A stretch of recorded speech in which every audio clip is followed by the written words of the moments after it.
Two Ninja personal blenders. This one is designed for blending on the go, and this one is designed for blending and then going. But which one should you buy?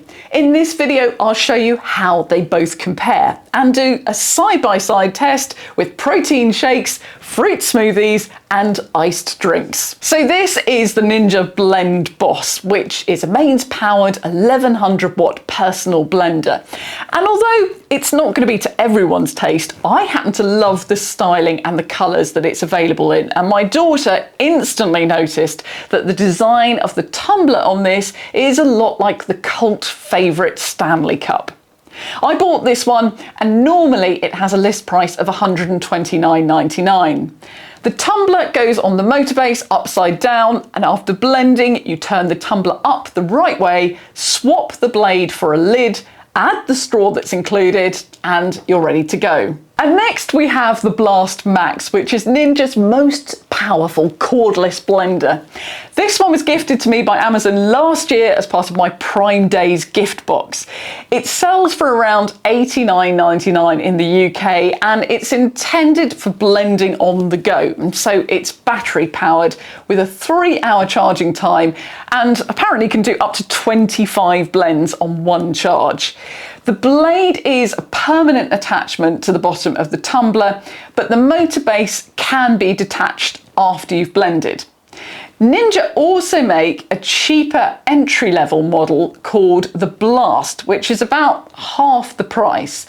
That model has a USB-C charger, but the Blast Max has a proprietary charger, which makes it slightly trickier for travel, as you'll need to ensure that you have a specific travel adapter. The idea with portable blenders is that you can mix protein shakes after you've been to the gym, or create a healthy fruit smoothie for lunch in the office. But people also use them a lot for travel or in small kitchens. Both the Blast Max and the Blend Boss have the same 3 settings: blend, smoothie, and ice crush. And in addition, the Blend Boss also has a pulse button for short bursts of mixing. There is a significant capacity difference between the two blenders. The Blast Max is 570ml and the Blend Boss is 20% bigger at 710ml. The blades are also really different sizes. The Blend Boss is much bigger with 4 layers of blades, and the Blast Max is smaller with only 3 layers. Despite being bigger in almost all respects, it's actually the larger Blend Boss which fits most comfortably in cup holders of cars, thanks to its tapered tumbler design. Weight-wise, the portable Blast Max weighs just under 1 kilogram, whereas the Blend Boss's beefier motor base increases the weight significantly to 2.5 kilograms. Unsurprisingly, both blenders are pretty noisy when they're running. I measured the Blend Boss peaking at 96 dB blending juice, ice and frozen fruit, and the Blast Max peaked at 99 dB, though I think the actual motor on the Blend Boss is louder than the Blast Max, which would be logical because it's more powerful. To help with stability when they're running, the Blast Max has a ribbed rubberized base, whereas the Blend Boss has suckers which are supposed to hold it firmly in place, although I did have mixed results with them, and I found it still rotated when running despite being firmly pushed into place. Both blenders also have rubber seals in the lid and lived up to Ninja's promise of being leak-proof, so you can safely add them into a bag without worrying about spills. I did 3 side-by-side tests to compare these blenders. The first was blending a protein shake using milk, banana, protein powder, peanut butter and ice. Although the programs have identical names, the Blend Boss's blend setting runs for 1 minute, and the Blast Max only runs for 30 seconds. The Blast Max did a pretty good job of blending, but there was a small lump of powder which hadn't mixed in at the top and some banana at the bottom. And this label on the side of the blender did make me think that sometimes it might need additional help. I chucked a couple of extra ice cubes into the Blend Boss because it had a bigger capacity, which made the mix just slightly thinner, but everything was perfectly mixed through with no lumps.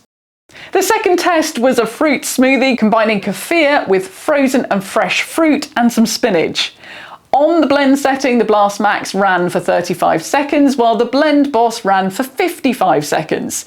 The results from the Blend Boss were unsurprisingly smoother, though the Blast Maxes weren't bad. And finally, blending ice and water. I filled both to the minimum level with water and then added the same amount of ice. The Blast Max promises that it turns ice into snow, and both did a pretty good job of blitzing the ice cubes into smooth slush, although one whole cube did sneak through uncrushed in the Blast Max. One last thing, you're probably wondering what they're like to wash up. If you remove the motor base, both the Blast Max and the Blend Boss can go in the sink or the dishwasher. The silicone sleeve on the bottom of the Blend Boss is removable and it's easy to take on and off, but the Blast Max is slightly trickier to wash up because the blade is fixed at the bottom of the beaker and so harder to reach. So here's a quick summary of the differences between the two blenders. The Blend Boss is the more powerful and more expensive model. The Blast Max is cheaper and built for portability, which means there are some compromises on power and performance. Obviously, if you need portability, the Blast Max is going to do the job. But if you want a blender for a small kitchen, I think it's worth paying the extra and getting the more robust and powerful Blend Boss. And the other benefit of the Blend Boss is it's great for two people because you can buy extra beakers in different colours. You can see the details and current selling prices for both of these blenders via the QR codes which are up on the screen at the moment, or via the links which are in the description below.